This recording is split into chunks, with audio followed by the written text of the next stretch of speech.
Concrètement, je commence ma semaine en faisant une petite vidéo que je vais mettre sur YouTube.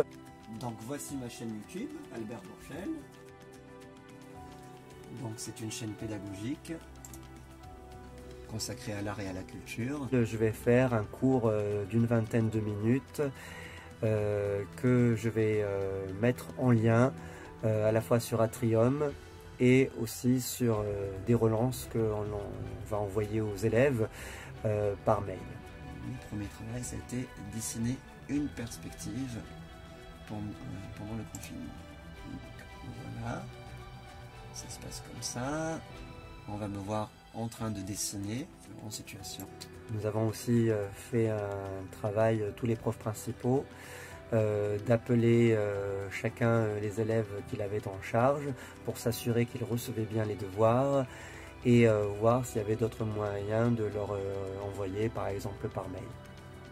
Donc ensuite les élèves vont sur ma chaîne YouTube, ils regardent le cours et ils font un exercice d'application que je leur envoie sous format de Word, mais aussi que je mets en copier-coller sur Atrium, à la fois dans le résumé du cours du jour, mais aussi dans les devoirs qu'il y a à faire. Donc voilà, on me voit faire avec le point de fuite et la ligne d'horizon sur le modèle de la chaise qui va être filmé. Voilà, donc je montre, c'est vraiment en situation. Donc ils vont m'envoyer par mail sur mon adresse mail les travaux qu'ils ont réalisés et ensuite je vais pouvoir leur répondre et parfois lorsque c'est nécessaire leur faire une correction que je vais faire de manière assez simple en utilisant le logiciel gratuit qui est fourni avec Windows qu'on appelle Outil Capture et qui permet de faire une capture d'écran et de le retravailler soit avec la souris, soit si on est un petit peu plus équipé avec un stylet, une tablette graphique. C'est un outil qui offre à la fois un surligneur et différents feutres en biseau ou en point plus ou moins gros, et ça suffit pour faire des reprises.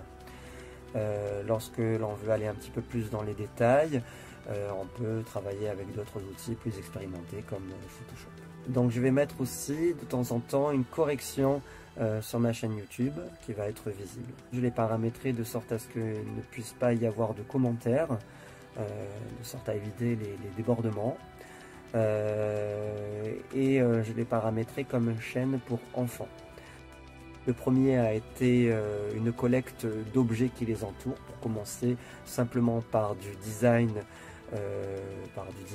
d'objets ou de produits. Et je leur ai demandé de faire des croquis avec un temps imparti, 5 minutes par croquis. Donc ça c'est transposable à tous les niveaux, hein, puisque je pense que Picasso pouvait bien faire un croquis, de même que est capable d'en faire un élève de maternelle. Donc j'essaye vraiment de prendre des basiques, mais qui vont pouvoir être à la fois transposables à plusieurs niveaux et aussi exploitables avec des retours du professeur.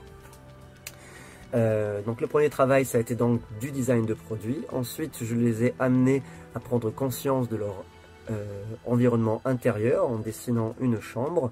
Donc sur les vidéos, je montre, je prends exemple sur mon environnement propre. Donc je montre mon intérieur, je montre comment trouver des notions d'art appliqué, de design d'espace ce coup-ci, avec la prise de conscience de ce qu'est un point de fuite, ce qu'est une ligne d'horizon, des fuyantes qui convergent vers tout cela.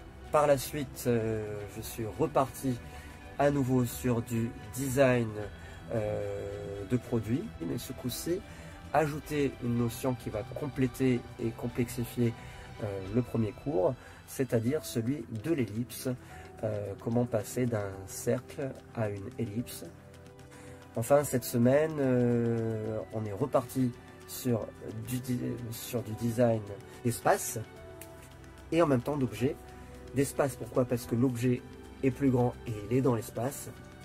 Et donc ça fait appel à des notions à nouveau de point de fuite, de ligne d'horizon et de perspective. Et on a dessiné des sièges et des tabourets. Je suis en train de travailler dessus. Voilà. Au niveau du montage, j'utilise le logiciel Movie Maker, qui est dans la suite gratuite MSN. J'utilise aussi le logiciel photo de Windows 10 qui propose de bonnes solutions pour la vidéo et qui est assez simple, avec des encarts possibles d'écriture, de son, libre de droit, et possibilité d'accélérer la vitesse, de faire des zooms, etc. Et je fais des inserts d'images que j'ai travaillé sur Photoshop, avec l'outil capture et aussi avec PowerPoint, voilà, pour ce qui est du montage.